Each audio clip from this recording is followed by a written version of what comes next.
Hola, muy buena tarde para todos. Muy buenas tardes. Bienvenidos al curso Periodonce al Día, a esta su sala virtual que nos reúne cada 15 días para recibir estos conocimientos. Con ustedes hoy les presento al doctor Ricardo Antonio Sánchez Ávila, profesor del Departamento de Educación Odontológica e integrante de la comisión organizadora del curso Periodonce al Día, quien dará inicio a esta actividad. Doctor Sánchez, el público es todo suyo. Muchas gracias, Carmencita. Muy buenas tardes, estimados colegas. Es para mí un gran gusto pues, presentar al nuevo conferencista en nombre de la comisión organizadora del curso de Periodoncia al Día.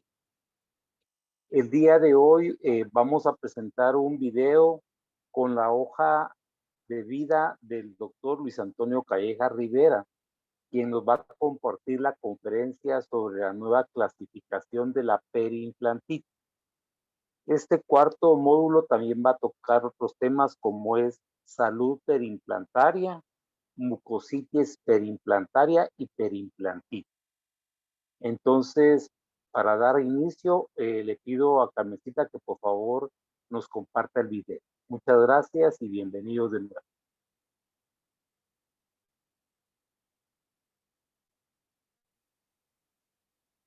Con las bellas notas de nuestro himno nacional de Guatemala, es un honor dar la bienvenida a nuestro conferencista invitado en nombre de los profesores del Departamento de Educación Odontológica y de la disciplina de periodoncia del área médico-quirúrgica de la Facultad de Odontología de la Universidad de San Carlos de Guatemala, a la cual él pertenece, al curso Periodoncia al Día. La hoja de vida del doctor Luis Antonio Callejas Rivera es muy amplia. Brevemente, diremos que es cirujano dentista egresado de la Facultad de Odontología de la Universidad de San Carlos de Guatemala. Es especialista en periodoncia por la Universidad de Santiago de Chile. Tiene una maestría en docencia universitaria de la Facultad de Humanidades de la Universidad del Istmo, Guatemala. Posee una especialidad en investigación científica por la Facultad de Ciencias Médicas de la Universidad de San Carlos de Guatemala. Su práctica clínica privada se limita a la periodoncia. Es profesor tanto de la maestría en rehabilitación oral como de la maestría en endodoncia de la Escuela de Estudios de Posgrado de la Facultad de Odontología de la Universidad de San Carlos de Guatemala. Orgullosamente, para los profesores de la disciplina de periodoncia del área médico-quirúrgica de la Facultad de Odontología de la Universidad de San Carlos de Guatemala, es parte de esta familia de periodoncia. Durante varios años ha realizado publicaciones en el Journal Clinical of Periodontology. Ha participado como conferencista a nivel nacional e internacional, como por ejemplo en Europerio 2, Viena 2012, Europerio 8, Londres 2015 y Europerio 9 en Ámsterdam en el año 2018. Doctor Luis Antonio Callejas Rivera, bienvenido a esta su sala virtual. Muchas gracias, Carmencita. Bueno, entonces de esta manera damos inicio y de nuevo bienvenido Antonio Callejas y quedas con los micrófonos y con el público. Adelante. Muy buenas noches a todos. Primero, muchas gracias al comité organizador, al Departamento de Educación y a la disciplina de periodoncia por la invitación que me han hecho a participar en este cuarto módulo del Diplomado de Periodoncia al Día, en el cual el día de hoy hablaremos sobre lo que son condiciones y enfermedades periimplantarias. Esto siempre dentro del marco de lo que son la clasificación de las enfermedades periodontales. Sí se escucha bien y se logra ver la presentación, solo para poder estar seguro que no estoy hablando solo. ¿Todo bien, Antonio? Perfecto. Se oye perfecto. Entonces, regresando, como les mencionaba, las condiciones de enfermedades periimplantarias en el marco de la clasificación, de la nueva clasificación de las enfermedades periodontales, que pues ya no es tan nueva, fue publicada en el año 2018, ya hace 4 años. Tal vez más que decirle la nueva clasificación, podríamos hablar de la más reciente clasificación de las enfermedades periimplantarias.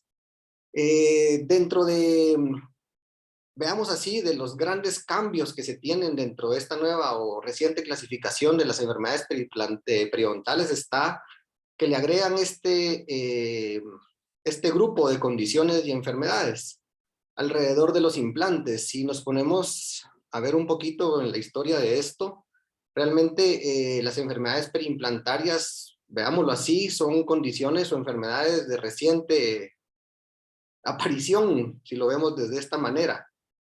Más o menos, tal vez hace unos 30, 35 años fue determinado que realmente la perimplantitis se consideraría como una enfermedad. ¿Ya? Si nosotros nos ponemos a pensar, cada vez somos más los odontólogos que estamos en la práctica del día a día colocando implantes. Cada vez son más los pacientes que tienen información o acceso a lo que es la implantología y la búsqueda inclusive de este tratamiento. Muchos pacientes llegan a la clínica pidiendo exclusivamente que quieren reponerse una pieza dental a través de un implante.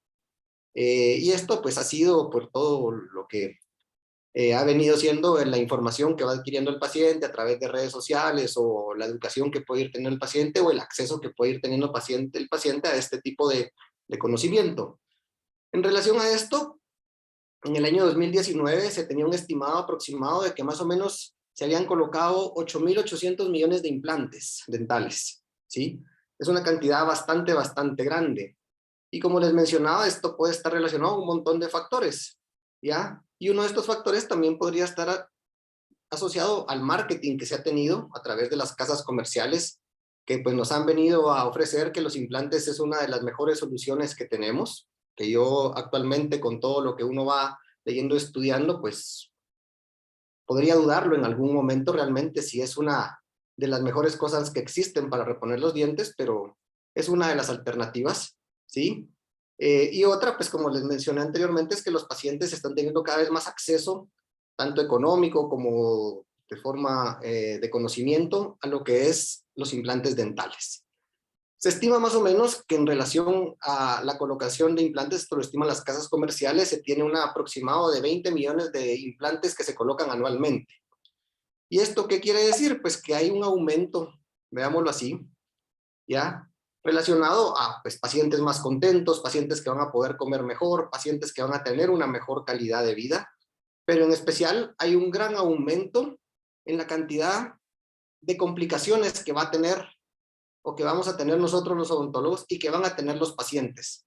Y el problema de estas complicaciones es que no es tan fácil de poderlas solucionar, ¿ya? Estas complicaciones que pueden estar asociadas a complicaciones estéticas o a condiciones como la periimplantitis, hacen compleja realmente la solución. ¿Por qué? Porque pues no tenemos todavía tal vez los conocimientos necesarios para poder hacerlo. No existe un gol estándar, supóngase, para el tratamiento de las periimplantitis. Los tratamientos y la evidencia científica que sustenta estos diferentes tratamientos que pueden existir, pues a veces es ambigua, no se tienen resultados predecibles realmente, y esto complica entonces más cómo poder ofrecerle al paciente soluciones ante estas complicaciones. Algo que pues veo yo en relación a los pacientes es que los pacientes tener un tratamiento como son los implantes, que pues todavía se considera un tratamiento bastante caro. Ellos suponen que este tratamiento que es bastante caro debería o les va a durar toda la vida. Yo realmente no sé, yo dudo bastante de esto, que estos tratamientos al final puedan tener muchas veces una duración tan larga, ¿ya? Especialmente porque todavía no conocemos estas entidades, especialmente porque todavía nos falta mucho por poderlas entender, ¿sí? Tenemos que tener en mente que el colocar un pedazo de titanio dentro del hueso no es una técnica solamente, no consiste en colocar este tornillo como que fuera una pared. Deberíamos de tener esos conocimientos claros y bien establecidos, que son conocimientos biológicos, y cómo esos conocimientos biológicos naturalmente nos van a ayudar a poder evitar complicaciones. Entonces, en relación a esto, cuando hablamos de prevalencia de estas periimplantitis o enfermedades perimplantarias, hay una revisión clásica que siempre se utiliza como referencia, la publicación es una revisión sistemática de DERC del año 2015, donde habla que la prevalencia de las enfermedades perimplantarias, tanto mucositis como periimplantitis, es del 43 y el 42%, 42% de mucositis y 22% de periimplantitis. Si nosotros vemos este valor, veámoslo así, en frío, pues estamos pensando que de cada 100 implantes que ponemos, 22 van a tener periimplantitis. Realmente es una prevalencia bastante alta. Claro, tenemos que tener en consideración también ciertos aspectos relacionados a estos valores. No, todavía no podemos pues tener realmente, o sea, como ser tan cuadrados y decir, bueno, todos estos pacientes, 22 de 100 van a tener periimplantitis, ya que pues aquí han habido una serie de problemas principalmente relacionados a lo que es la definición de caso de las enfermedades periimplantarias. Entonces, dependiendo de cómo se defina esta enfermedad o cómo se tomen esos parámetros para definirla, pues va a ser una variación grande en lo que es la prevalencia. Otro problema también que se ha tenido en estos estudios epidemiológicos está relacionado a que los estudios a veces se hacen a nivel de paciente y otros estudios se hacen a nivel de implante. Entonces ahí es también un poco difícil poderlos comparar. Hay una revisión un poco más reciente, que es del 2018, también donde habla de la prevalencia de la enfermedad. Y más o menos aquí mencionan que a nivel de paciente, un 12.8% es el porcentaje de prevalencia de las periimplantitis y un 18.5% a nivel de implante. Y si vemos este valor, pues se parece mucho al valor anterior y más o menos pues podríamos estar pensando realmente que al final pues aproximadamente un 20% de los implantes que podemos colocar van a tener periimplantitis en algún momento. Otro factor también que mencionan en estas revisiones es que la periimplantitis pues no aparece en un momento a otro. Generalmente la periimplantitis va a aparecer en el tiempo y esto nosotros como pues odontólogos, si ponemos implantes, pues por una parte es algo que nos puede relajar un poco porque le ponemos el implante al paciente, el paciente se va a su casa, va a estar contento, 3, 5 años, pero a partir del 7º, 9º año podría empezar a tener una mayor incidencia de la enfermedad. Entonces también esto es importante. Mencionarle al paciente que probablemente estos tratamientos no van a ser para siempre e informarle los riesgos que implica la colocación de un implante dental, ¿sí? Otro estudio interesante también del 2014, que donde habla sobre la terapia de estas periimplantitis, como les mencioné anteriormente, no tenemos tratamientos realmente predecibles como tal. Habla sobre que igual, a 5 años, los pacientes que tenían periimplantitis y fueron tratados, el 75% no resolvió o una recidiva. Igual estos datos pues son hasta cierto punto desalentadores. Si vemos la cantidad de implantes que se están colocando y la cantidad de implantes que se van a colocar anualmente y probablemente cada año sean en mayor cantidad, entonces quiere decir que pues los riesgos de que haya periimplantitis va a ser mucho mayor por la cantidad de implantes que también se colocan. Entonces, ¿qué es lo que nosotros deberíamos de tratar? Pues de evitar a toda costa que el paciente desarrolle la enfermedad. ¿Y cómo lo va a evitar? Pues a través de una buena planificación, a través de una buena anamnesis considerando condiciones sistémicas del paciente, controlando factores ambientales como el tabaquismo, factores sistémicos como la diabetes, diseños protésicos adecuados y así, etcétera, con respecto a cómo lo podemos evitar, que pues no es parte de la presentación del día de hoy, pero sí es importante tener en mente estos datos. Ahora ya entrando a lo que es la clasificación como tal de lo que son las enfermedades periodontales y periimplantares, tenemos que hacer notar que esta clasificación realmente tiene dos grandes grupos. El primer grupo está asociado o está directamente relacionado a el periodonto, lo que son tejidos periodontales. Y el segundo grupo está directamente relacionado a lo que son condiciones y enfermedades periimplantarias. Entonces tenemos que entender que al final pues son condiciones que se parecen mucho, pero que igual no son iguales. ¿Ya? Entonces por eso no tenemos que mezclarlas como tal. Realmente la etiopatogenia, en lo que se ha podido entender, pues es un poco distinta con respecto a la enfermedad, pero entonces por eso ellos la dividen, ¿sí? Y cuando hablamos de condiciones y enfermedades periimplantarias, básicamente se divide en 4 grandes subgrupos, que es la salud periimplantar, la mucositis periimplantar, la periimplantitis y las deficiencias de tejidos blandos y duros alrededor de los implantes. Se parece mucho a lo que sería la clasificación de las enfermedades periodontales, así como salud, mucositis que podría ser similar a la gingivitis y periimplantitis que podría ser muy similar a la periodontitis, pero se dan en condiciones y en otras situaciones completamente distintas. Cuando hablamos de salud periimplantar, pues básicamente vamos a hablar al igual que en la salud periodontal, de ausencia de ciertos signos, especialmente asociados a ausencia de eritema, edema, sangrado al sondaje y ausencia de supuración. La clasificación determina o dice que cuando hay salud periodontal, los tejidos periodontales y periimplantarios deberían de ser iguales, deberían de ser muy similares, ¿sí? Como vemos, tener el mismo contorno, la consistencia del tejido, la textura, el color, ¿sí? Debería ser igual al tejido periodontal.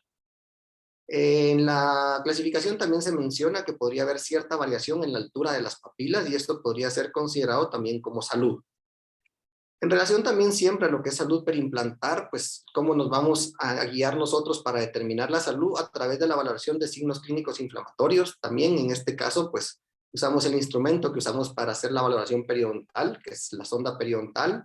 Entonces podemos también hacer cierta valoración de la profundidad del sondaje, ¿sí? Y la palpación de los tejidos. Algo que tenemos que tener en mente es que para la valoración de la salud periimplantar no existe un parámetro de profundidad del sondaje que sea compatible con salud.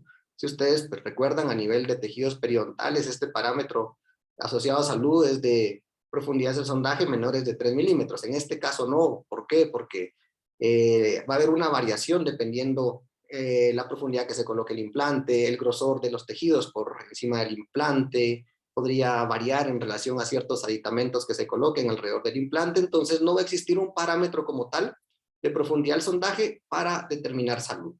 Entonces, ¿cuáles van a ser los parámetros? Ausencia de signos clínicos inflamatorios sería como nuestro principal parámetro, y que los tejidos periodontales sean iguales a los tejidos periimplantarios. Este es un ejemplo de un caso de cómo podríamos diagnosticar esta salud periimplantar. Es una paciente femenina de 72 años, diabética controlada, ¿sí? Donde no hay profundidades al sondaje aumentados, tiene recesión gingival, no tiene signos clínicos inflamatorios en ninguna zona, ¿sí? Y el diagnóstico periodontal es un diagnóstico de salud periodontal sobre un periodonto reducido, ya que tiene pérdida del nivel de inserción clínica.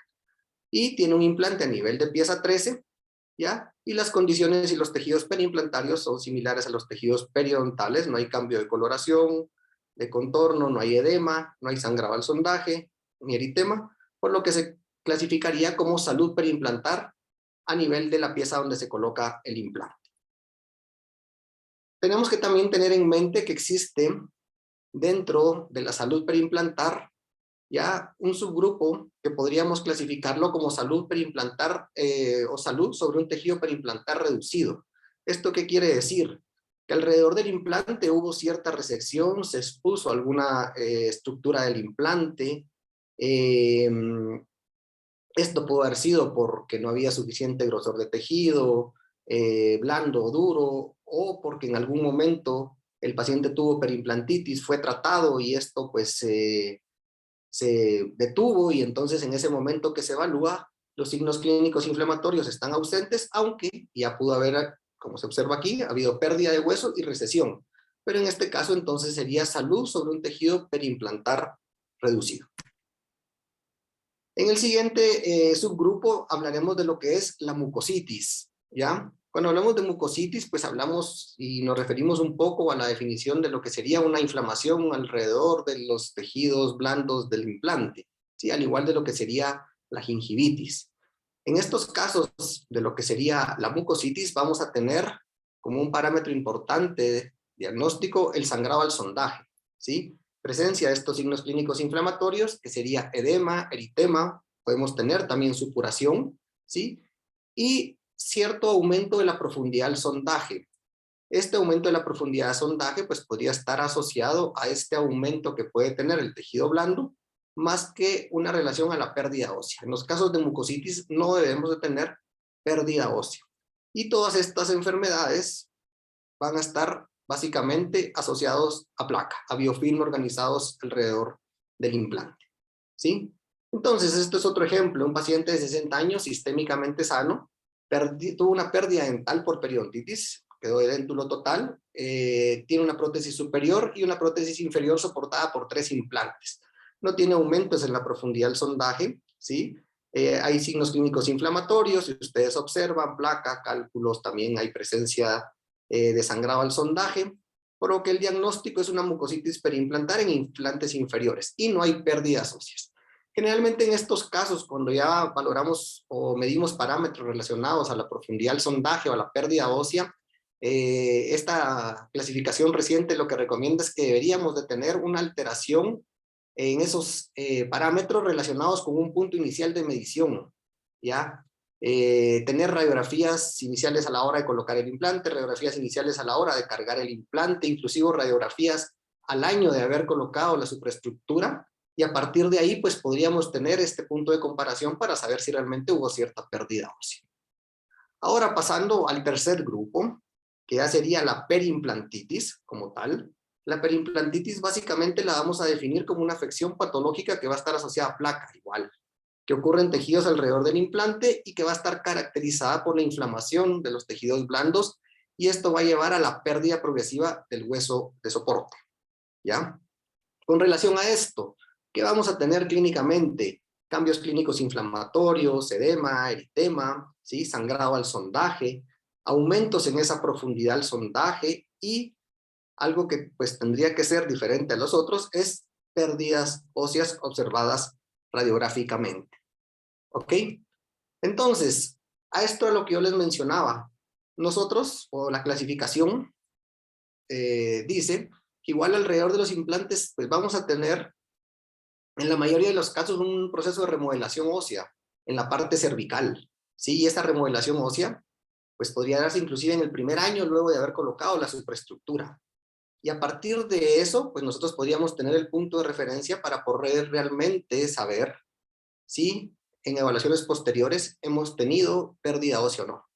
Como podemos observar, esta es la radiografía cuando se colocó el implante, ¿sí? Que quedó sumergido. Después, más o menos a los 4 meses, se hizo la conexión, y a los 6 meses se iba a tomar la impresión para hacer la superestructura, y ya vemos cierto remodelado alrededor del cuello del implante.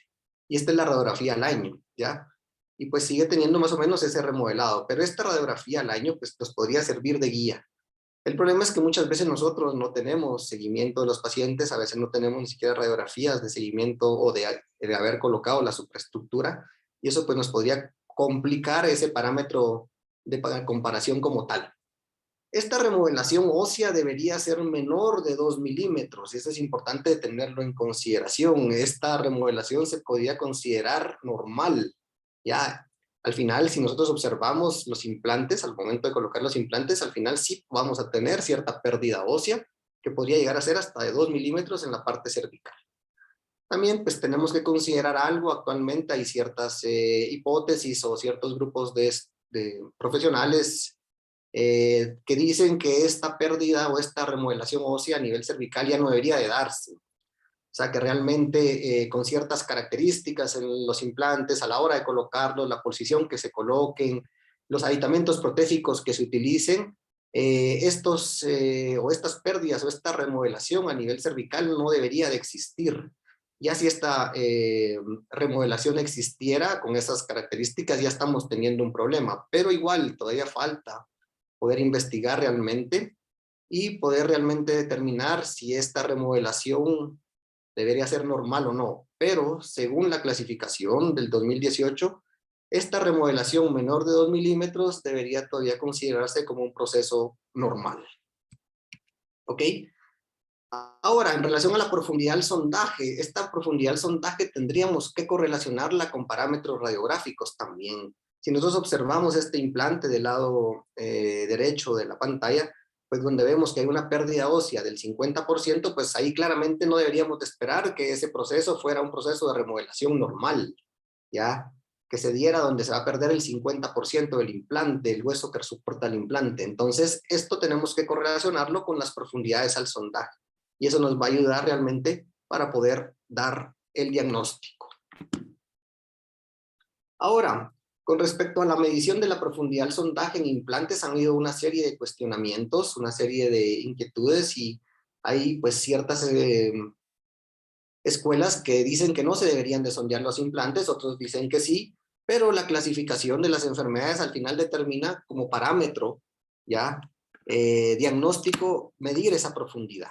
pero tenemos que tener en consideración ciertas características a la hora de realizar la medición de estas profundidades del sondaje alrededor de implantes. ¿Ya? Una de ellas podría ser relacionada a la angulación en que esté colocada el implante, con relación a la supraestructura. Si nosotros introducimos la sonda siguiendo paralelamente lo que sería la supraestructura con un implante angulado, no vamos a tener parámetros probablemente objetivos. Tenemos que tener en consideración también ese perfil de emergencia que tenga la corona anclada al implante, porque eso también nos podría dificultar la forma como vamos a hacer la medición. La literatura recomienda que para poder hacer una medición objetiva de la profundidad del sondaje deberíamos de remover la corona. Realmente, cuando nosotros tenemos sospecha de un caso de periimplantitis, se los digo, yo en la clínica sí quito la corona para poder hacer una medición objetiva. Lo que pasa es que muchas veces eso no va a ser tan fácil, especialmente si nosotros vemos casos de coronas cementadas, ¿ya? Y esto complicaría mucho el poder quitar la corona porque las coronas cuando están cementadas no salen, ¿ya? Entonces, se recomendaría quitar la corona cuando nosotros tengamos una sospecha y con eso hacer una medición objetiva. Tampoco podemos pensar que cada vez que llegue el paciente a sus citas de mantenimiento periodontal vamos a quitar la corona aunque estuviera atornillada, porque también esa alteración al momento de remover y poner la corona de los tejidos alrededor del implante podría producir alguna alteración y algún proceso de remodelación o daño a los tejidos alrededor de ese implante. Entonces, ¿cuándo o cómo deberíamos de sondear? Realmente, pues cuando nosotros sospechemos a través de la valoración de signos clínicos inflamatorios, ¿ya? Presencia de algún exudado a la palpación, ¿ya? Y nosotros observemos radiográficamente alguna pérdida ósea, entonces podríamos determinar la necesidad de eliminar esa corona para poder tener una medición objetiva. Claro, también eso va a depender del diseño protésico y de ese perfil de emergencia que tengan esas coronas, porque muchas veces en diseño, supónganse como en la parte del implante distal, aquí en la parte derecha, pues donde se tiene un perfil de emergencia bastante paralelo al implante, pues la profundidad del sondaje o la medición de la profundidad del sondaje va a ser más objetiva. Entonces, tener en cuenta esto nos podría ayudar a realmente valorar las condiciones periimplantarias, ¿sí?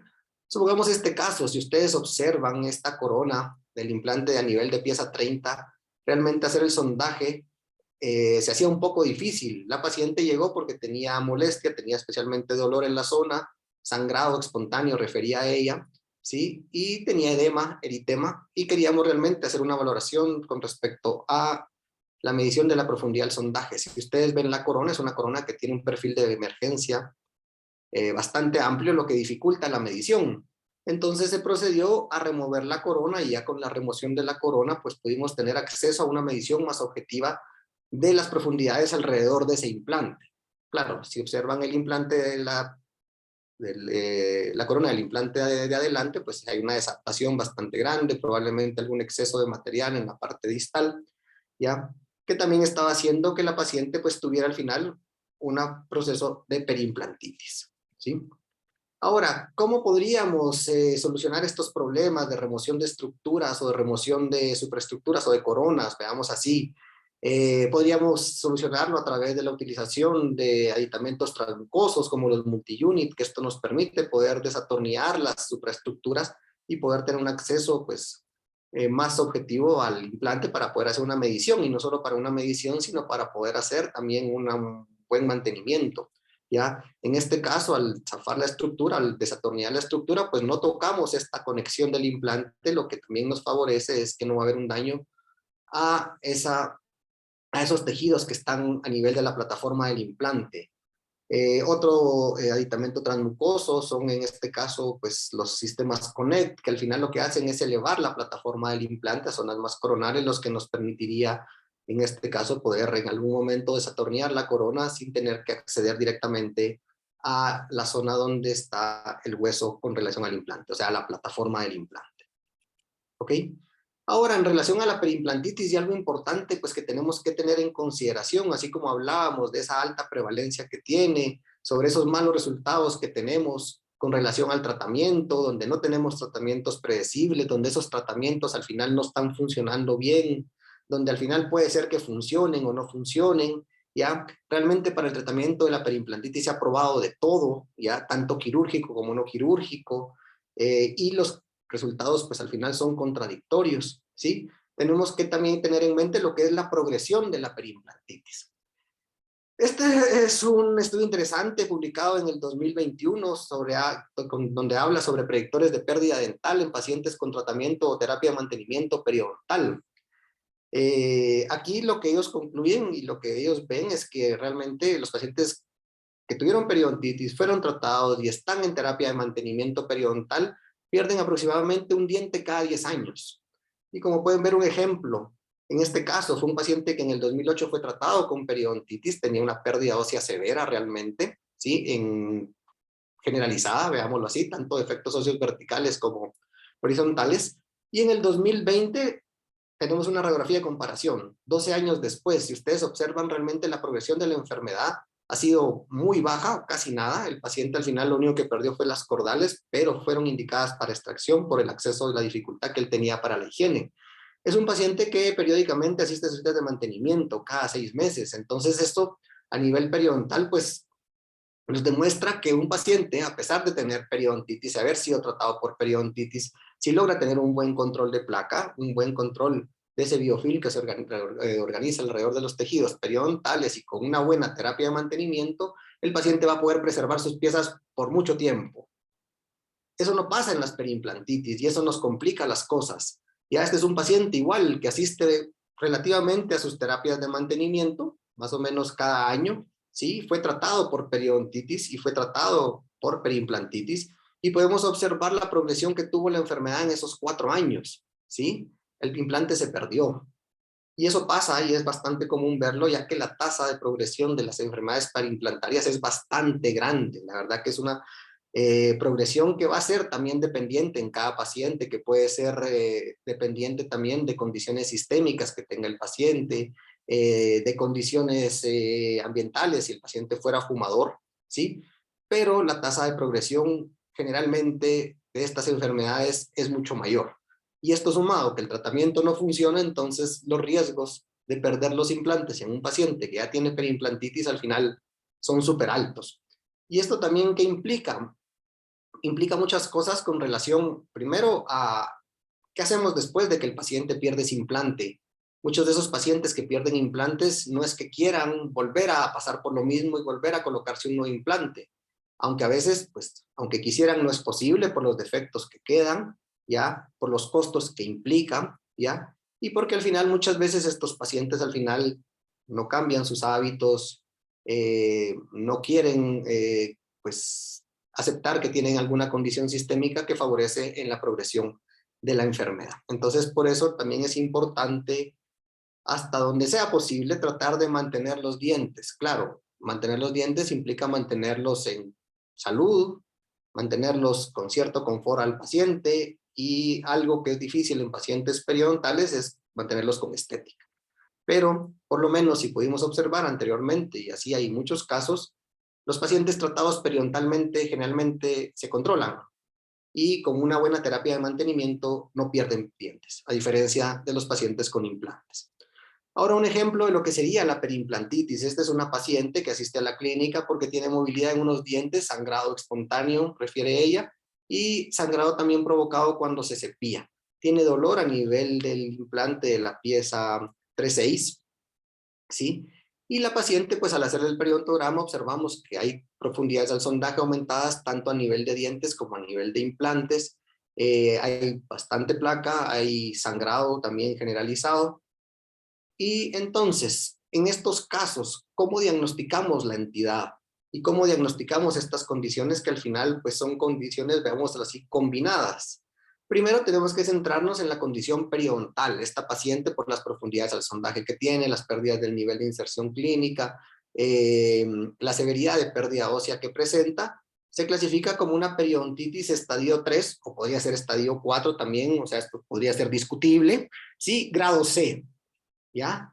Y después nosotros tenemos que centrarnos ya en el diagnóstico de lo que serían las condiciones o enfermedades periimplantarias, basado en los parámetros que vimos anteriormente: signos clínicos inflamatorios, presencia de exudados, profundidad del sondaje aumentada comparada con alguna profundidad anterior que hayamos tenido, y pérdida ósea observada radiográficamente, que sería mayor a 2 milímetros. Y en este caso, entonces, la paciente, aparte de tener una periodontitis, estadio 3 o 4 grado C, tiene una periimplantitis a nivel de los implantes que están en las piezas 4, 5 y 19, y una mucositis a nivel de los implantes que se encuentran en pieza 3, 14 y 30.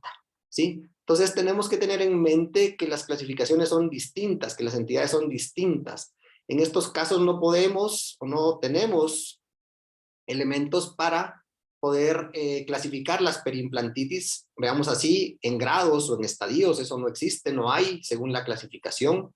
Cuando nosotros tengamos la valoración de las condiciones periodontales, pues entonces tomamos los dientes que tenemos como parámetros para hacer esa relación entre el porcentaje de pérdida ósea y la edad del paciente, que sería un parámetro o evidencia directa para saber el grado de progresión que podría tener el paciente. Sí, pero no mezclamos las condiciones. No mezclamos los implantes con los dientes, sino hacemos diagnósticos, veámoslo así, diferentes, ¿ya? Dentro de un mismo paciente.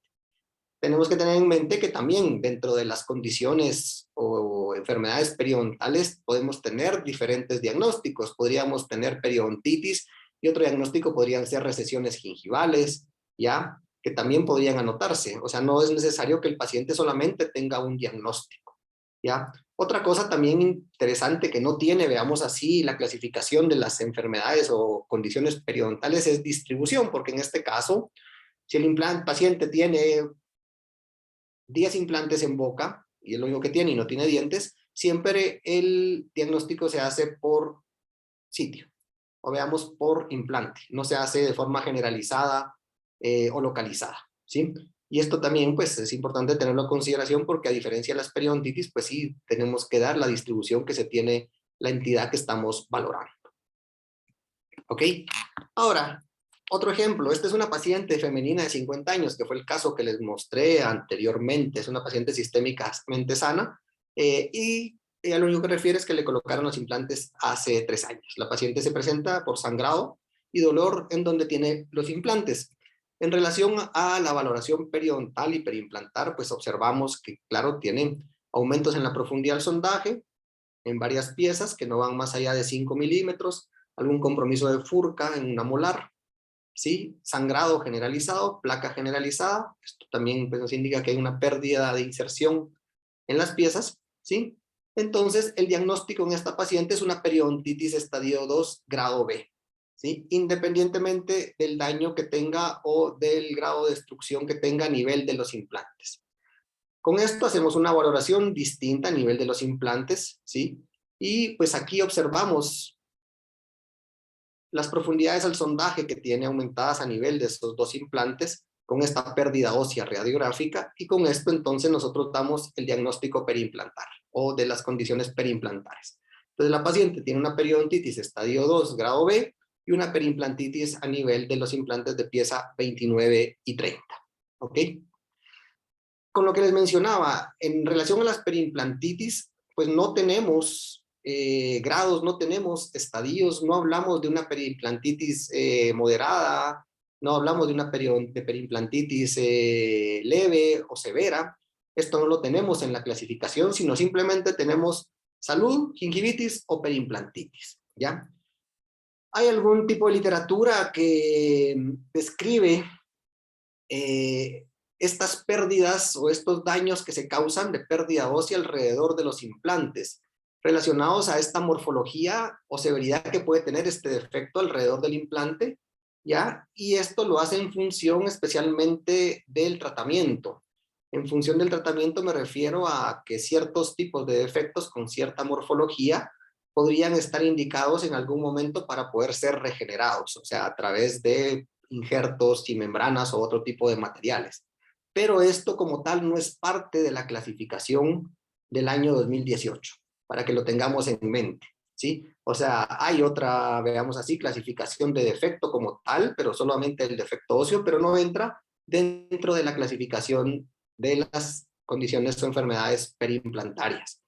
Claro, en algún momento esto podría cambiar, en algún momento, pues esta es la parte interesante que se tiene en la parte científica, que todo esto puede ir cambiando. Esto no quiere decir que esto así vaya a ser siempre, conforme se vaya teniendo más investigación, en algún momento pues podría haber cierta clasificación de esos defectos perimplantarios ya cuando se tenga la evidencia necesaria, ¿sí? Y veamos así el cuarto punto, o el cuarto grupo, perdón, de lo que serían las condiciones perimplantarias o enfermedades perimplantarias, es la deficiencia de tejidos duros y blandos. Aquí pues entra mucho lo relacionado a lo que es el poder tomar decisiones o poder planificar adecuadamente previo a la colocación de un implante y valorar las condiciones anatómicas que nosotros tenemos en los tejidos para poder realmente evitar todos estos daños que nosotros podemos causar. Muchas de estas deficiencias de tejidos duros y blandos, pues no es que se puedan controlar, porque muchas veces son consecuencia de otros procesos, pero sí podemos saber que si nosotros tenemos esta deficiencia, tendríamos que mejorarla previamente antes de colocar un implante. Y no pensar que por colocar el implante en esa zona, porque el paciente quiere, porque es la única porque el paciente, pues ese es su motivo de consulta, que quiere que se le ponga un implante, vamos a lograr muchas veces resultados favorables. Entonces, estas deficiencias de tejidos duros y blandos, básicamente se agrupan en dos grandes grupos, veamos así, que son deficiencias de tejidos duros y deficiencias de tejidos blandos. Y ambas se clasifican en deficiencias antes de la colocación del implante y posterior a la colocación del implante. Realmente las causas de deficiencias de tejido duro antes de la colocación del implante pues son variadas, muchas están asociadas a condiciones que hacen que haya pérdida ósea, ¿sí? Igual a las deficiencias de tejidos blandos también, muchas están asociadas a esa pérdida de tejido duro que concomitantemente viene o posteriormente viene pues ese defecto de tejido blando. Pero veamos así dentro de las condiciones, o veamos así dentro de las sí, condiciones que podrían causar esta gran cantidad de deficiencias va a estar la pérdida ósea y la pérdida de tejidos blandos asociada a pérdida dental y la periodontitis como tal, ¿sí? Cuando nosotros extraemos un diente, ¿qué es lo que va a pasar? Nosotros vamos a tener un cambio dimensional en el alveolo, querramos o no querramos, ¿ya? Esto se va a dar de forma natural, fisiológica. Tenemos que recordar que los dientes están introducidos dentro del alveolo. El ligamento periodontal lo que hace es conectar el diente con el hueso alveolar.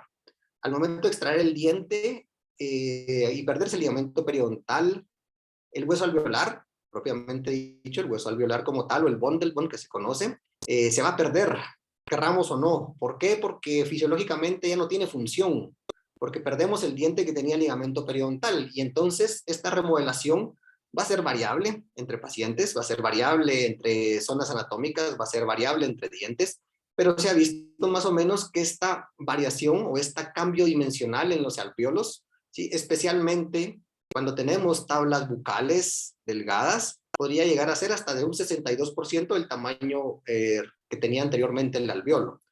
Generalmente los cambios dimensionales van a ser más marcados a nivel bucal, ¿sí? Van a ser más marcados en tablas óseas o tablas sí, óseas menores a 1 milímetro, ¿ya? A diferencia de tablas óseas más gruesas, donde esos cambios dimensionales, tanto verticales o horizontales, podrían ser solamente de un 9%. ¿Y por qué es importante entonces valorar esto? Porque esos cambios dimensionales que se van a dar en tablas bucales, especialmente delgadas, podrían afectarnos si nosotros pensamos en la colocación de un implante inmediato post-extracción, especialmente en el segmento anterior. Hay estudios epidemiológicos que demuestran que las tablas bucales, veamos así, en las poblaciones estudiadas, en el 90% de los casos miden menos de 1 milímetro. Y pues así es, la mayoría de las tablas bucales realmente en zonas anteriores, que son zonas críticas, veamos así, estéticas, siempre son bien delgadas. Entonces, por eso es importante tener esto como conocimiento previo para predecir qué es lo que puede pasar y tener en mente y tener en consideración que la colocación de un implante post-extracción inmediato tendría que estar bien seleccionado en el caso indicado para evitar complicaciones posteriores que en el primer momento podrían ser estéticos, pero estas condiciones de deficiencias de tejidos blandos y duros podrían llevarnos posteriormente al desarrollo de una enfermedad como la periimplantitis, ya que el paciente va a tener mayor acúmulo de placa, va a tener más dificultad para poderse higienizar y esto podría ser como un factor de riesgo de desarrollar periimplantitis posteriormente. Como les mencioné, tenemos que tener en mente que este tejido al final se va a remodelar sí o sí, va a haber un cambio dimensional, sea lo que sea, y son los estudios clásicos de Araujo y Linde, donde en perros lo que hicieron fue extraer las piezas, hicieron cortes histológicos en diferente tiempo y observaron que ese cambio dimensional va a estar más dado a nivel de las caras bucales, ¿sí? Si solamente extraemos el diente. Y también probaron colocar un implante en los sitios post-extracción y pasó exactamente lo mismo. Hubo una pérdida bastante marcada, como se observa aquí, del hueso a nivel bucal con el implante colocado. ¿Esto qué quiere decir? Que el implante no va a ser un elemento que nos va a evitar la remodelación o ese cambio dimensional de un alveolo post-extracción. No podemos pensar que por el hecho de colocar un implante el hueso no se va a remodelar y no se va a perder. Inclusive va a ser peor, porque al momento de colocar el implante nosotros vamos a tener expectativas distintas y el paciente va a tener expectativas distintas y a los 3 meses, que es más o menos el tiempo en que se haga la remodelación completa de este tejido, podemos tener desenlaces como el que vimos anteriormente, donde al final la estética se compromete y lo peor es cómo solucionamos esto. Y esto es bastante difícil de solucionar. Entonces pensemos y determinemos cuáles serían los mejores momentos realmente para colocar un implante inmediato post-extracción, considerando todos estos defectos y tejidos duros que se van a dar luego de la extracción de un diente. Ya, en un caso de periodontitis tal vez es más sencillo porque el paciente ya perdió hueso, ya sabemos hasta dónde está nuestro nivel de hueso y a partir de ahí pues nosotros vamos a pensar dónde colocar un implante. Entonces ahí en dado caso podría ser más predecible. ¿Qué es lo que sucede cuando se coloca un implante tardío? Nosotros ya tuvimos esa remodelación de hueso y nosotros vamos a colocar el implante pues donde nosotros consideremos y donde nosotros lo coloquemos pues vamos a tener cierta, digamos así, más predictibilidad de qué puede pasar con ese tejido. ¿Cómo podemos evitar esto? ¿Cómo podríamos contrarrestar esto? Primero, pues hacer una buena planificación. Actualmente, pues existe ya una gran cantidad de tecnología que nos puede ayudar a tener una buena planificación, como es la planificación digital para la construcción de guías estrictas que nos puede ayudar a posicionar adecuadamente el implante en profundidad, ya en distancia de lo que sería la tabla bucal. Si nosotros pues pensamos que va a haber cierta pérdida o cierta remodelación de ese tejido, pues optar por la combinación de injertos de tejido blando, ¿sí? En este caso injertos de tejido conectivo, o la utilización de materiales de relleno óseo combinados con la colocación del implante, o si en dado caso no fuera factible, lo que sería una preservación alveolar. También se sabe que la preservación alveolar va a reducir esa remodelación o veamos así ese cambio dimensional del alveolo post-extracción. No quiere decir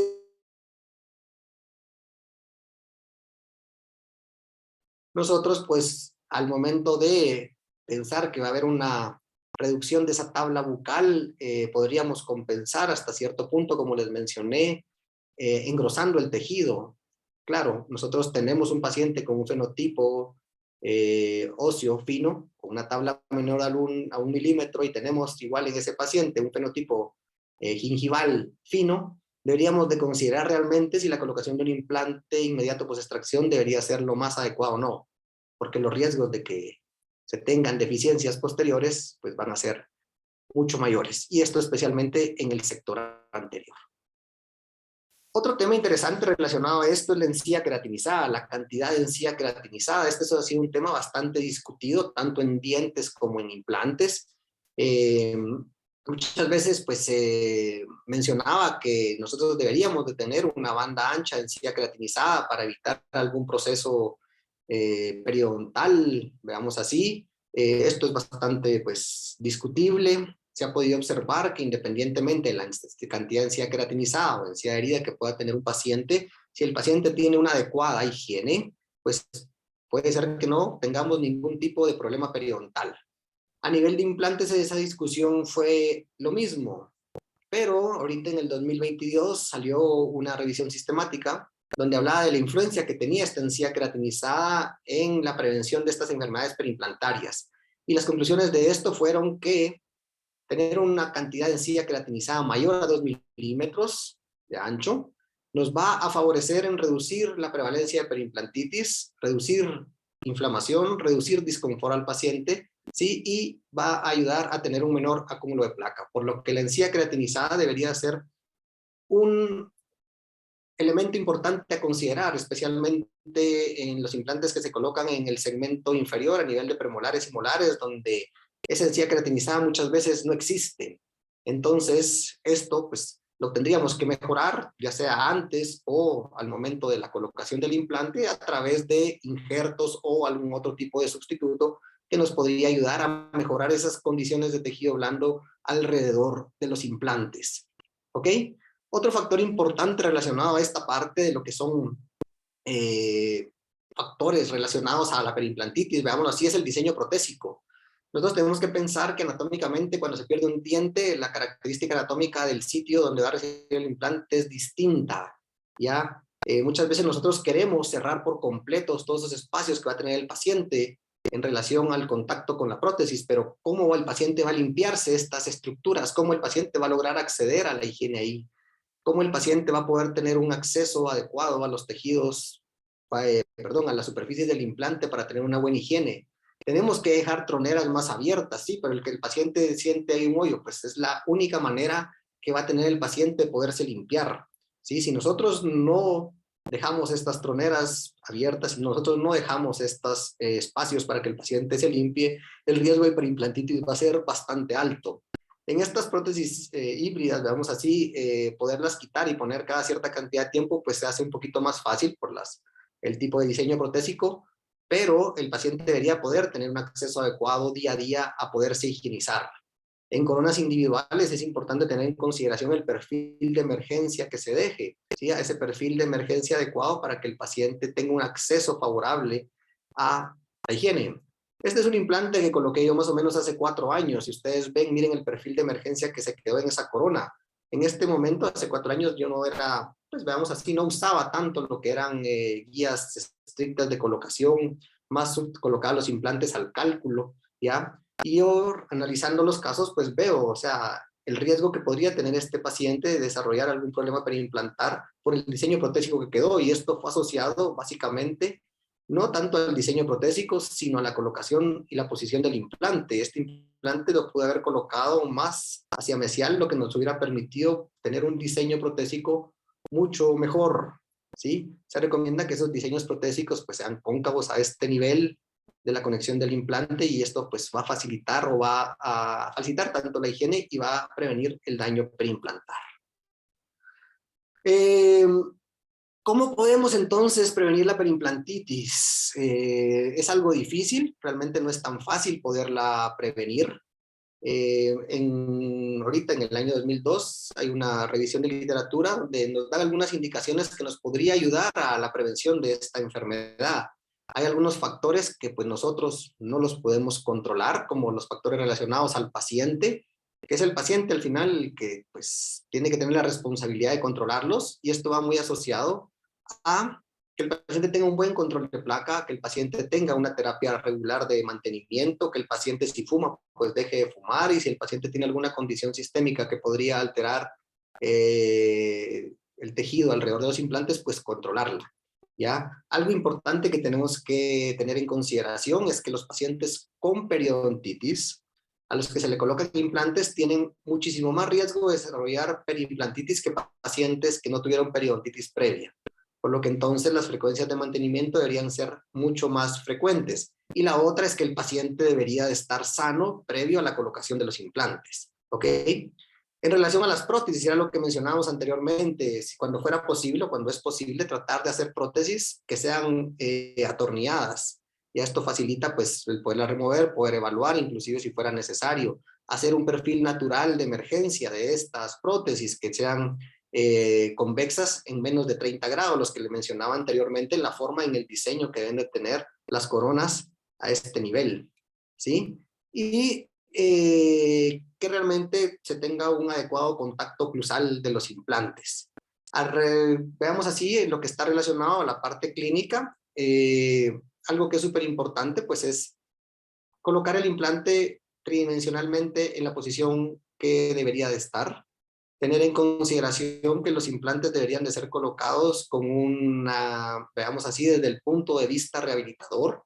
Los implantes deberían de colocarse en base a las necesidades protésicas, no debería de considerarse o no deberían de colocarse, perdón, los implantes desde el punto de vista quirúrgico, eso ya tenemos que sacárnoslo de la mente. No deberíamos de colocar los implantes donde hay huesos, sino que donde se necesiten para poder hacer una rehabilitación adecuada.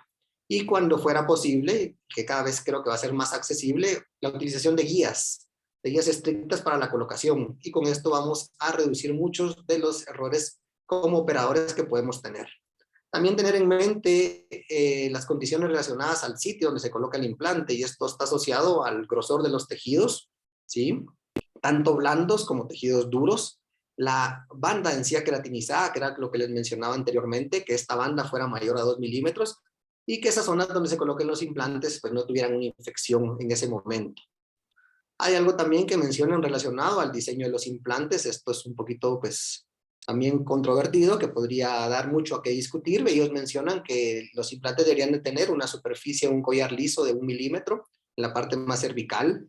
La superficie del implante debería de ser levemente rugosa y que tuvieran las conexiones protésicas un cambio de plataforma, platform switching, que se conoce, que esto podría ayudar a reducir esas pérdidas óseas o esas remodelaciones óseas a nivel cervical, ¿sí? Inclusive también mencionan que podrían utilizarse implantes no metálicos. ¿Por qué? Porque hay ciertas hipótesis que asocian a que el implante al final podría funcionar como un cuerpo extraño, especialmente asociado al dióxido de titanio que se libera por la corrosión del implante, y esto podría generar procesos perimplantarios. También pues existen algunos evaluadores del riesgo de las enfermedades perimplantarias. No sé si en algún momento ustedes tuvieron la oportunidad de ver a nivel periodontal, existe un valorador o un evaluador de riesgo periodontal que se llama PRA. En el caso de los implantes, pues se conoce como HIDRA, ¿ya? Y esto lo que busca es más o menos ver el riesgo que el paciente pudiera tener de tener perimplantitis. Esto es un octágono que tiene pues 8 parámetros que utiliza para la valoración de este riesgo. Uno es la historia de la periodontitis. Como les mencioné anteriormente, si un paciente tuvo periodontitis, el riesgo de desarrollar perimplantitis es alto, ¿sí? El otro parámetro es el sangrado al sondaje. Esto relacionado a puntos de corte más o menos del 25% que se utilizan como, veamos así, puntos de corte para determinar si un paciente tiene menos del 25% de sangrado al sondaje. Podría considerarse que va a tener menor probabilidad de tener enfermedad, va a tener mejor estabilidad en los tejidos periodontales, pero cuando el sangrado al sondaje es más del 25% de los sitios que sangran, esto repetido en el tiempo, la probabilidad de tener destrucción de los tejidos periodontales es mayor. Otra cosa también otro de los factores relacionados a este valorador de riesgo es la profundidad del sondaje durante las terapias de mantenimiento. Se sabe que un paciente que tiene profundidad del sondaje mayores de 5 milímetros después del tratamiento periodontal, terapias de mantenimiento, va a tener mucho mayor riesgo de progresión de la enfermedad. Entonces, cuando se tiene mayor cantidad de sitios con profundidad del sondaje mayores a 5 milímetros, el riesgo de desarrollar perimplantitis va a ser mayor. Otro de los elementos es la pérdida ósea relacionado con la edad, que esto es muy similar a lo que se hace al momento de hacer la valoración de lo que es el grado de progresión directa de las periodontitis, ¿sí? Y la otra va a ser la susceptibilidad a la periodontitis, que veamos así, lo hacen en relación a el estadio y grado según la clasificación de las enfermedades periodontales. Pacientes que tienen un estadio 1, grado A, tienen bajo riesgo. Pacientes que tienen estadio 2, tanto grado A como B, van a tener un mediano riesgo, igual que pacientes que tienen un estadio 3, perdón, grado B, también podría tener un moderado riesgo, pero pacientes que tienen un estadio 3, grado C, un estadio 4, van a tener alto riesgo. La otra cosa importante que hemos visto y que es importante y que va a ser importante tenga dientes o implantes es qué tan frecuente o qué tantas veces el paciente acude a sus citas de mantenimiento periodontal, y este sí es un factor de riesgo determinante tanto en progresión como de periodontitis como de perimplantitis. Cuando el paciente es cumplidor o tiene visitas frecuentes, el riesgo es bajo, pero conforme el paciente no va teniendo esas tareas de mantenimiento, el riesgo va aumentando, ¿ya? El otro es la relación que tiene el hueso con lo que es el margen de la restauración. Hay algunos estudios que demuestran que cuando el margen de la restauración se encuentra a menos de 1.5 milímetros de lo que sería la cresta alveolar, el paciente va a tener mayor riesgo de tener periimplantitis. Esto es un poquito, pues, cuestionable, que podríamos tener ese valor, pero son estudios donde se ha demostrado que, supongamos, aquí es el margen de la restauración, y aquí está el componente óseo del implante. Cuando esta distancia va a ser menor a 1.5, pues el paciente va a tener mayor riesgo de desarrollar periimplantitis. Y por último está lo que es el diseño protésico. O sea, realmente ese diseño protésico de esa supraestructura, si es adecuadamente realizada con los perfiles de emergencia adecuados, con las convexidades adecuadas, con las troneras adecuadas para que el paciente se pueda no limpiar. Entonces, pues uno va marcando dentro de este octágono y aquí nos va a dar más o menos el riesgo que el paciente podría tener de desarrollar periimplantitis. Claro, este es un estudio relativamente nuevo, del año 2019, publicado en el 2020, perdón, donde todavía pues se podría cuestionar si ha sido validado o no. Necesitamos más estudios longitudinales para realmente determinar si estos parámetros o no podrían ser validados para poder, pues, tener esta evaluación de riesgo para periimplantitis. Entonces, ya concluyendo y para llegando a la parte final de la plática, tenemos que tener en mente estas dos definiciones o estos dos términos que nos van a ayudar mucho para poder entender mucho de lo que leamos. Tenemos que diferenciar entre la definición de una enfermedad o la definición de caso de una enfermedad. Si tuvieron algunos la oportunidad de leer el artículo que les envié, ahí habla sobre la definición de caso de una enfermedad, ¿ya? Y en qué se diferencia como tal de una definición de enfermedad. La definición de una enfermedad básicamente es la descripción o características típicas que va a tener una enfermedad. Por ejemplo, la periodontitis, perdón. ¿Qué es la periodontitis? Es una enfermedad inflamatoria crónica multifactorial asociada a biofilm disbióticos que se caracteriza por la destrucción progresiva de los tejidos de soporte, ¿ya? Pero, ¿cuál va a ser la definición de caso de la enfermedad según la clasificación de las enfermedades periodontales del 2018? Y esta es la que nos va a servir o la que nos va a aportar las directrices clínicas para el diagnóstico. Veámoslo así, es cómo nosotros vamos a evaluar la condición y si esos parámetros están presentes, nosotros vamos a decir que el paciente tiene periodontitis. Nos va a servir tanto en la clínica y también hay una definición de caso que podría servir con fines epidemiológicos. Entonces, según la clasificación, veamos así, ¿cuál es la definición de caso de periodontitis? Pues es cuando existe una pérdida de inserción clínica interproximal detectable en más de 2 dientes no adyacentes, o una pérdida interproximal, una pérdida de inserción clínica vestibular o lingual de más de 3 milímetros con bolsas de más de 3 milímetros detectable en más de 2 dientes. Y que esta pérdida de inserción pueda observada, que esté presente, no esté asociada a una causa que no sea periodontal. Entonces, en este momento, cuando nosotros valoremos esas condiciones en nuestro paciente, vamos a decir si realmente el paciente tiene o no periodontitis, ¿ok? Entonces, pasando o partiendo de esto, ¿cuál es la definición de caso de salud periimplantar?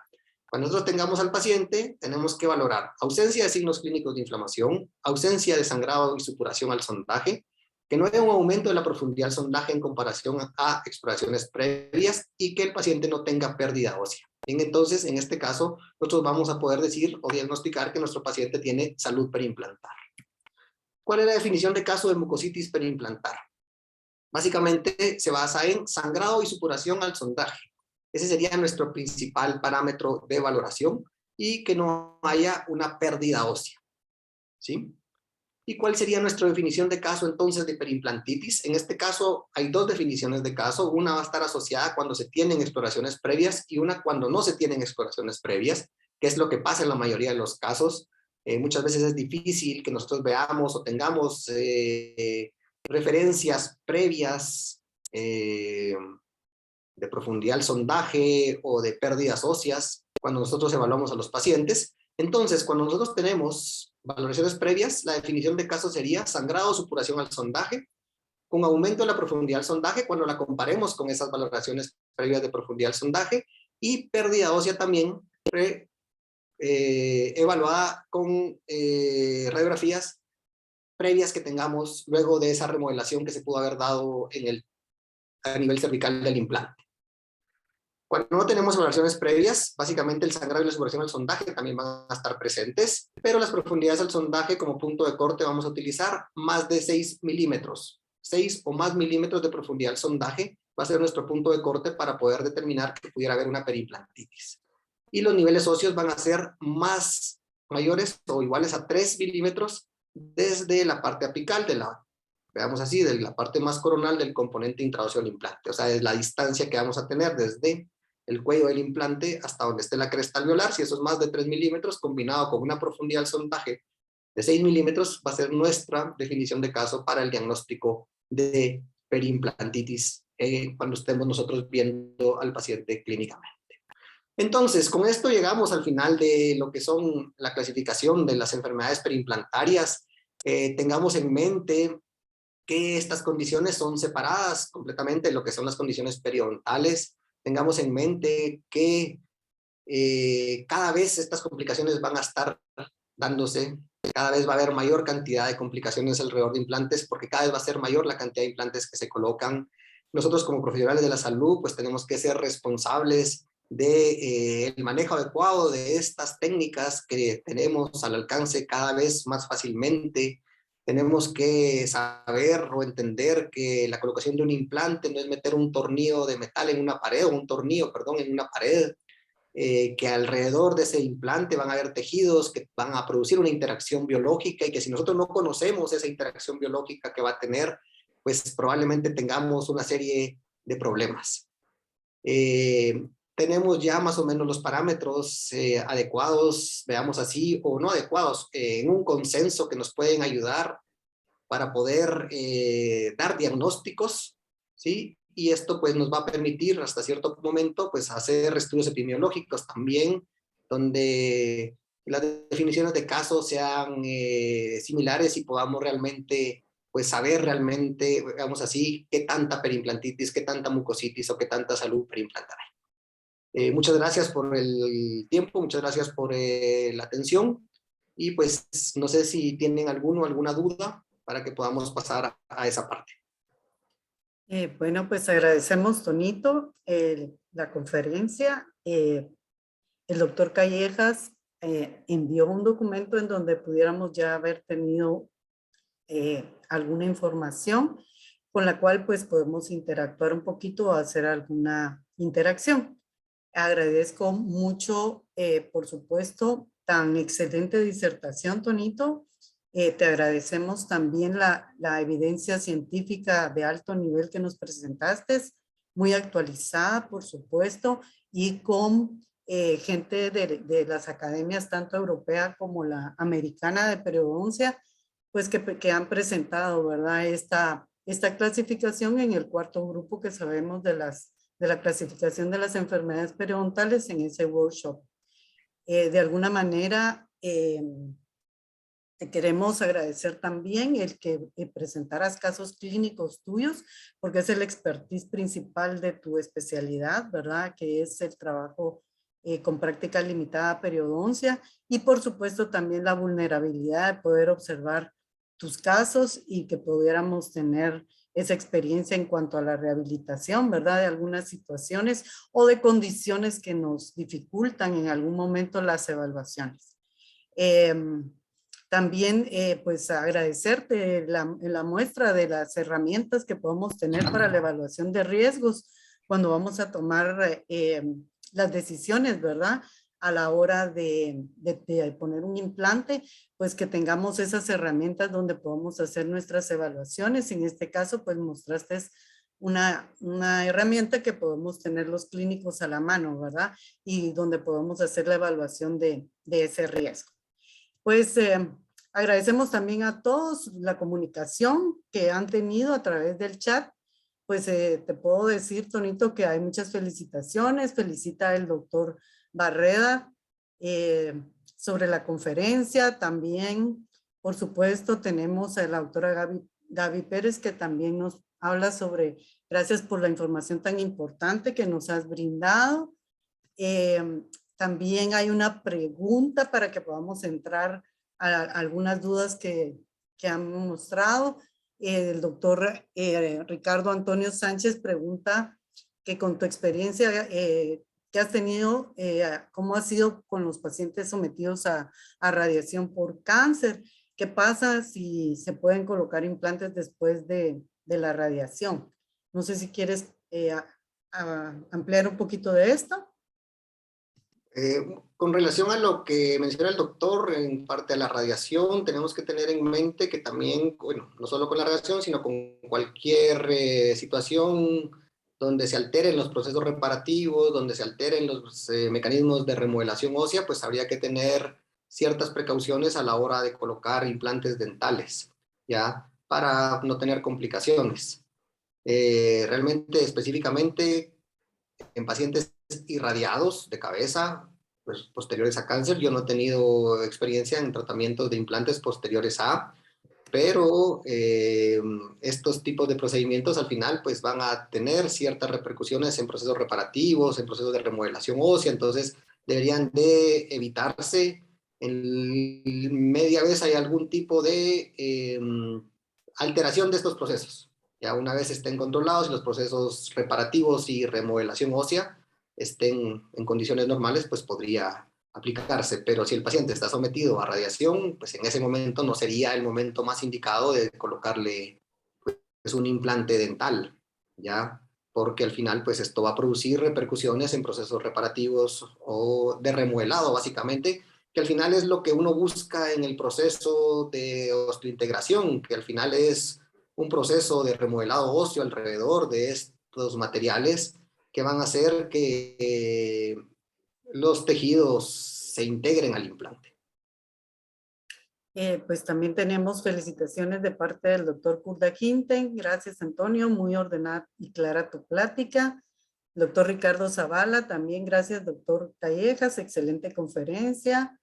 Buena conferencia. El doctor Sergio García Piloña también. La doctora Nancy Cervantes también habla que muy didáctica y mucho provecho para la práctica clínica. Y gracias por compartir tus conocimientos. El doctor Otto Guerra, también felicidades, muy buena conferencia. El doctor José Manuel López Robledo, felicitaciones, muy buena conferencia, muchas gracias. También tenemos algunos aportes. Michelle Rubio dice, excelente conferencia, muchas gracias. Leslie Maldonado también, excelente conferencia, gracias por compartir sus casos y sus experiencias, felicitaciones. El doctor Estuardo Baires, excelente conferencia. Olga Ramírez, felicitaciones, muy buena disertación, bien documentada y explicada con casos clínicos. El doctor Héctor Alfonso de León, muchas gracias, doctor Callejas, muy valiosa la información. Vilma Arteaga, excelente conferencia y documento para la charla. El doctor Ricardo Zavala, que ya había felicitado y que había aportado, pregunta cómo ha sido la recuperación de periimplantitis en pacientes diabéticos. Como tal, en general los pacientes diabéticos, pues tenemos que tener en mente si el paciente, en este caso, tiene un control metabólico adecuado de la glicemia o no. Generalmente los pacientes diabéticos, si tienen un buen control metabólico, pues responden normal. Claro, a periimplantitis van a responder normal, quiere decir que igual puede ser que funcione o no el tratamiento, pero veamos así, en pacientes mal controlados, la respuesta al tratamiento generalmente disminuye. Siguen manteniendo signos clínicos inflamatorios, siguen manteniendo sangrado al sondaje, ya luego del tratamiento.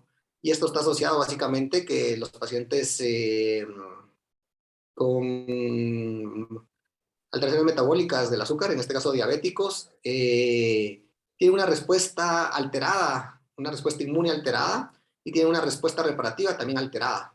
¿Ya? Y estas alteraciones en la respuesta es lo que nos lleva a que muchas veces los tratamientos, no solo de periimplantitis, sino de periodontitis, no sean favorables. ¿Ya? Los pacientes no responden igual que un paciente que estuviera bien controlado o que no tuviera diabetes. Muchas gracias.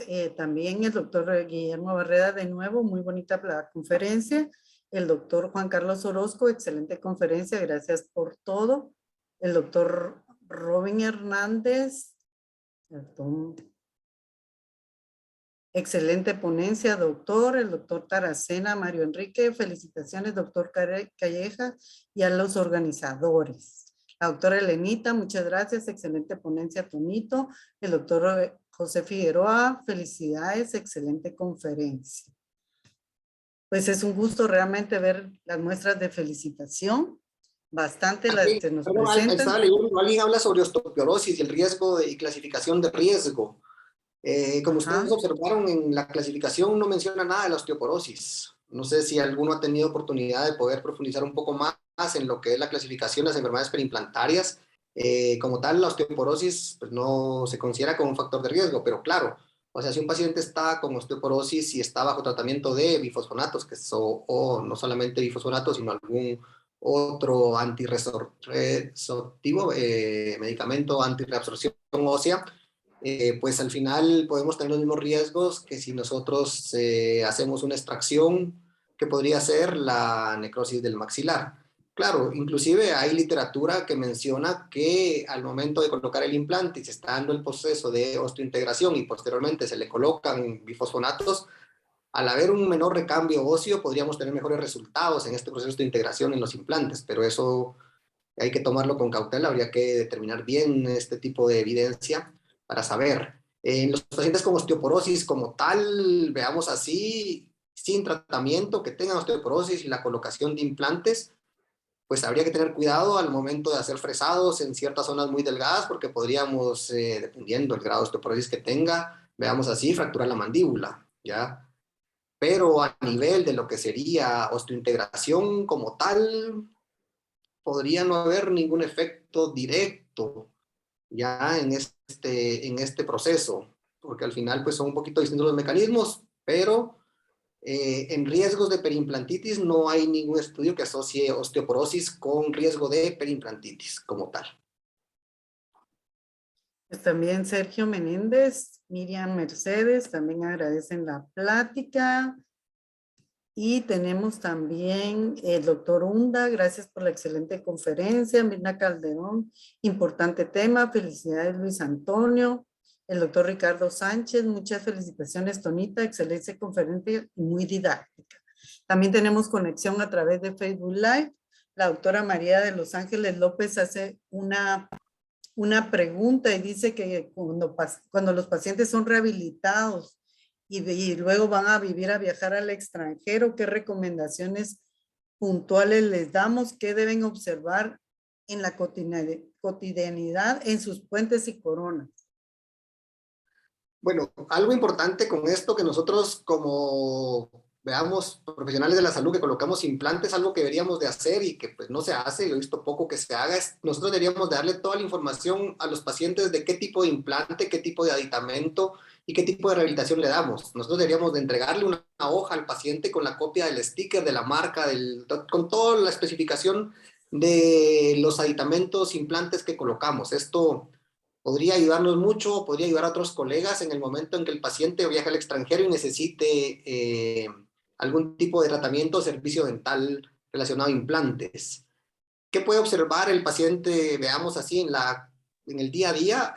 Los primeros signos, en este caso serían síntomas que podría tener el paciente, sería la presencia de sangrado, ¿ya? Al igual que la periodontitis o las enfermedades periodontales, en este caso gingivitis, o sea, sangrado al pasarse el hilo, sangrado al cepillarse, ¿ya? Podría sentir cierto edema con la lengua que podría hacer que hubiera ahí algún proceso inflamatorio. Entonces, ¿en qué se debería enfocar el paciente? En determinar si hay presencia o no de sangrado, como que ustedes pudieron ver. Este es uno de los principales parámetros para diagnóstico o para exclusión, en este caso, de enfermedad. Entonces, el sangrado podría ser un parámetro que le podría ayudar bastante al paciente en el día a día, ¿ya? Excelente, Tonito. La verdad es de que sí, es muy importante el aporte que le has dado a María de Los Ángeles López porque los implantes no son genéricos, ¿verdad? Entonces, desde el momento en que hay muchas marcas, es bueno que el paciente sepa exactamente la marca del implante, las características que este tiene, por si algún otro clínico va a hacer una evaluación, ¿verdad? Como en este caso sería alguien que viaja al exterior, que pueda hacer sus consultas y llevar sus mantenimientos, por supuesto, pero ya llevar el registro completo del implante que lleva a colocar. También la doctora Ana Lucas nos habla sobre excelente conferencia. Muchas gracias por compartir sus conocimientos. Con pacientes con síndrome de Sjögren, ¿son candidatos para implantes dentales? Pregunta. La manifestación oral del síndrome de Sjögren, o la principal manifestación oral de este síndrome, es la serostomía.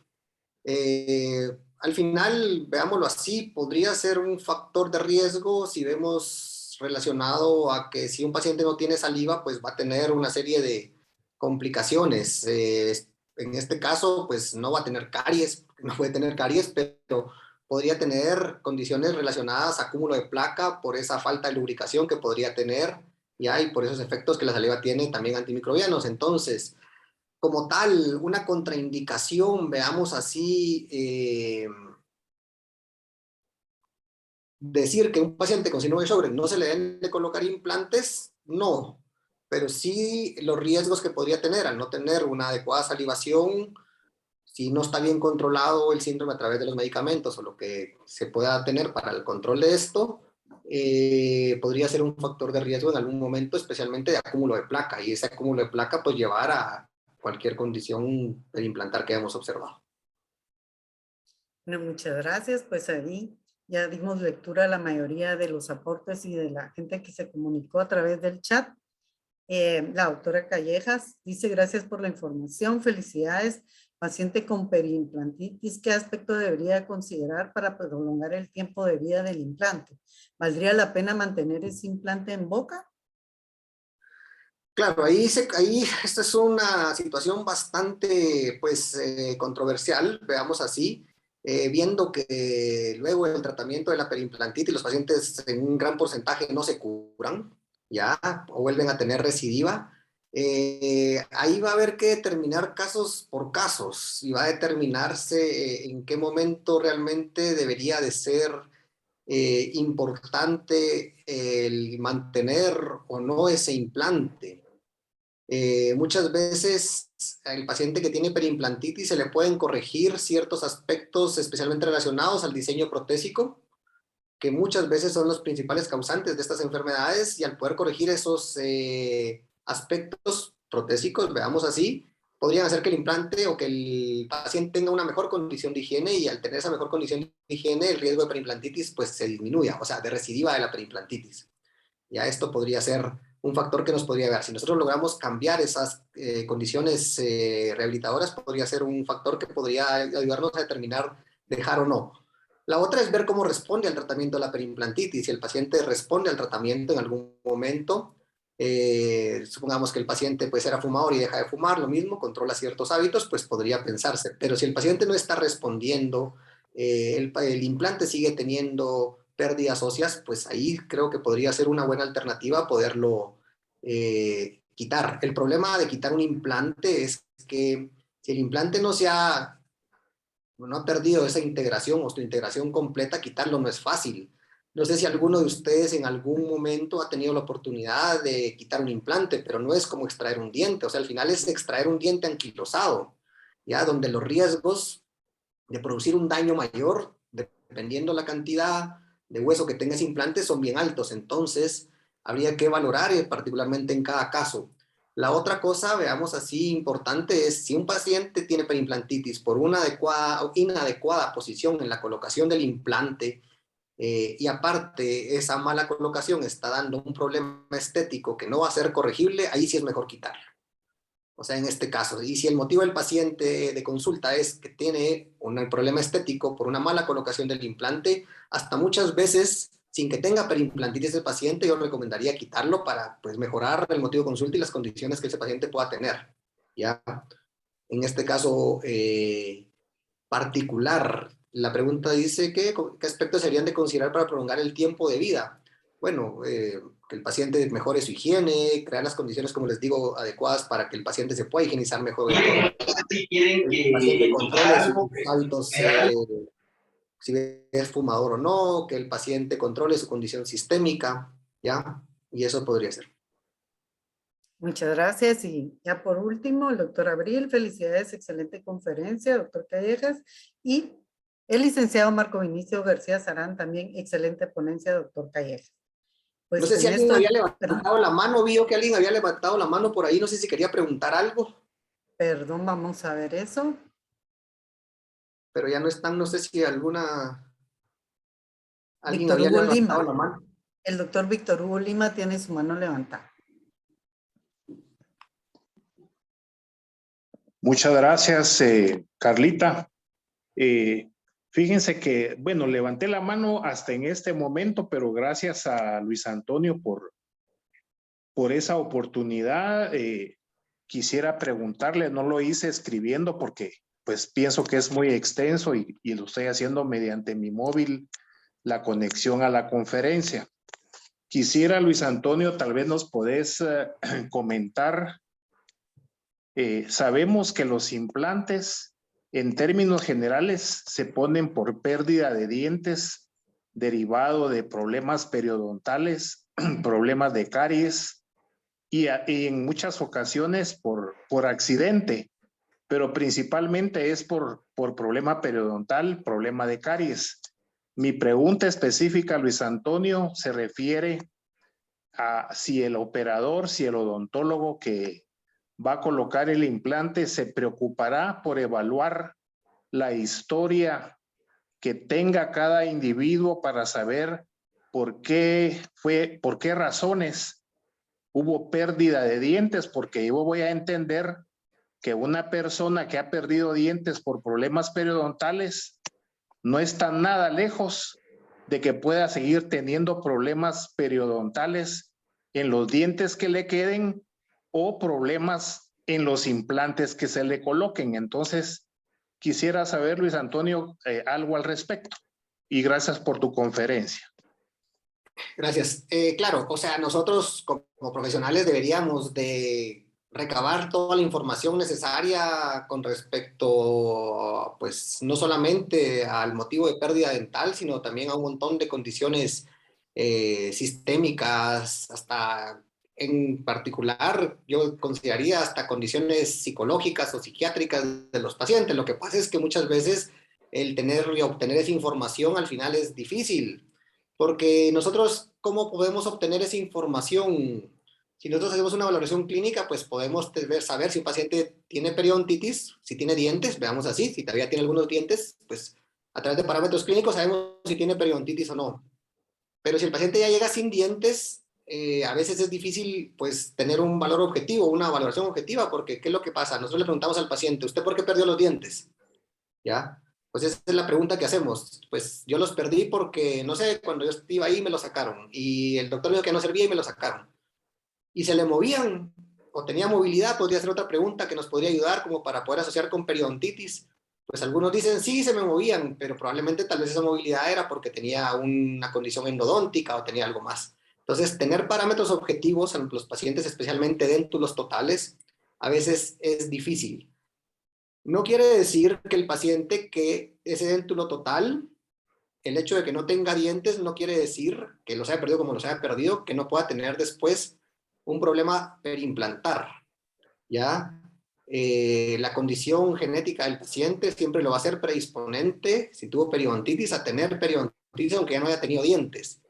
Y la microbiota, que es la causante al final de esta enfermedad, al final podría ser muy similar, aunque ya no tenga dientes, después cuando se va a esté formando alrededor de los implantes. Entonces, a la pregunta del doctor, sí deberíamos de realmente cuestionar al paciente o cuestionar por qué se perdieron los dientes para poder determinar el riesgo que pueda tener, pero en mi opinión es un poco complejo, ¿ya? Tener valoración objetiva de realmente por qué se dio esa pérdida dental.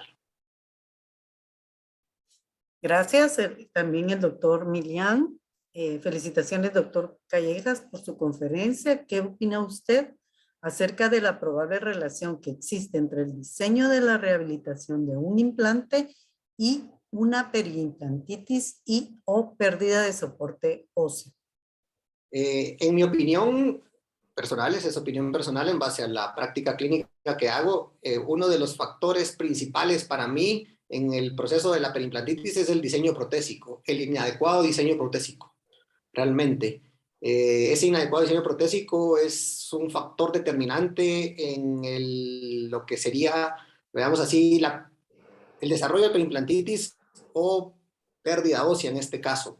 Realmente tiene mucho que ver ese diseño en relación a los perfiles de emergencia, ¿ya? Y a nivel de literatura, veamos así, si hacemos una revisión, también este diseño protésico es grandemente responsable de producir, veamos así, no es que el diseño protésico produzca la perimplantitis, pero al final se considera como un factor de riesgo de acúmulo de placa que va a producir perimplantitis por estos diseños inadecuados. Pero sí es súper importante el diseño protésico y por eso no es nada más de poner un implante y ponerle una corona. O sea, no es nada más de que nosotros pongamos un implante, tomemos una impresión y mandemos eso al laboratorio para que el laboratorio haga la corona como pueda, ¿ya? Por eso es que nosotros deberíamos tener una planificación con un enfoque protésico previo a la colocación de un implante, sabiendo cómo va a ser nuestro desenlace para poder saber cómo vamos a rehabilitar, con qué vamos a rehabilitar, en qué condiciones vamos a usar este o este otro aditamento, este o este otro diseño protésico que nos va a permitir realmente pues, reducir el riesgo de perimplantitis. Muy bien, también Daniel Méndez, hay más reacciones, muy agradecido por su presentación. Doctor, gracias, excelente información.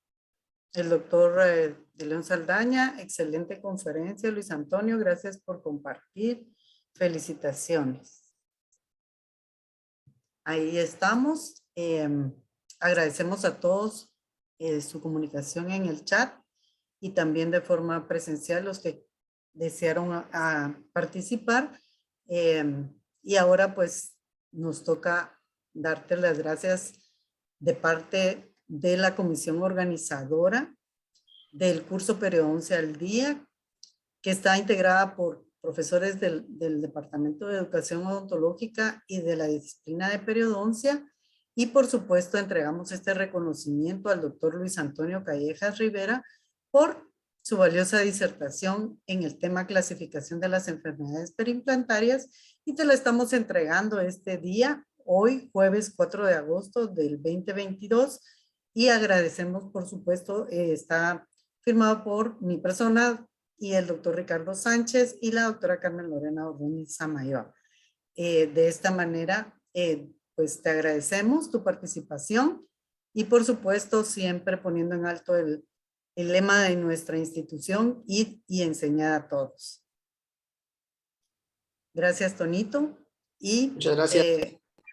De esta manera, no sé si Carmencita tiene algo más que aportar o podemos dar por terminada la sesión del día de hoy y agradecer la participación de todos ustedes. Ahí está Carmencita. Sí, muchísimas gracias. Felicitaciones, Tonito. Muchas gracias por darnos todos estos conocimientos tan didácticamente. Realmente fue una conferencia excelente. Muchas felicitaciones tanto por Facebook Live como por acá. Recordarles a todos los participantes en el curso pues que mañana tienen que entregar su documento personal basado en la conferencia de hoy, en el documento enviado, y que yo les estaré enviando la próxima semana el siguiente artículo de estudios.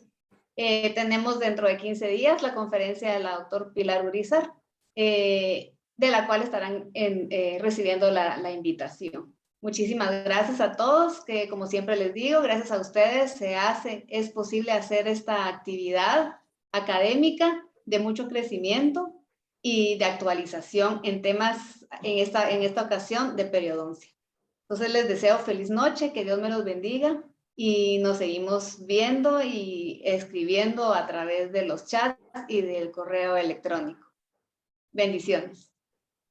Gracias, buenas noches. Feliz noche a todos. Buenas noches. Feliz noche, muchas gracias. Buenas Feliz noches, noche. gracias a todos. Gracias. Buenas noches.